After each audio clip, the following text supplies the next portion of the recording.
आदमापूर इथल्या श्री संत बाळूमामा देवालय न्यासाचं इतिवृत्त बदलण्यासाठी लिपिकाचं अपहरण करून धमकावल्याप्रकरणी 6 जणांविरुद्ध गुन्हा दाखल झालाय। या प्रकरणात अटक केलेल्या कार्याध्यक्ष लक्ष्मण होडगे यांच्यासह विजय गुरव आणि आनंदा पाटील यांची 2 दिवसांसाठी पोलीस कोठडीत रवानगी झाली आहे।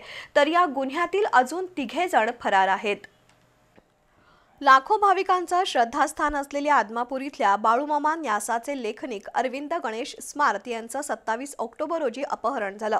देवस्थानचे कार्याध्यक्ष लक्ष्मण होडगे, पदसिद्ध विश्वस्त आणि सरपंच विजय विलास गुरव, आनंदा पाटील यांच्यासह 6 जणांविरोधात गुन्हा दाखल झालाय। देवस्थानच्या प्रोसिडिंगमध्ये बदल करण्यासाठी धमकावल्याची तक्रार आहे। या प्रकरणी होडगे, गुरव आणि आनंदा पाटील यांना अटक झाली असून त्यांना 2 दिवसांची पोलीस कोठडी मिळाली आहे।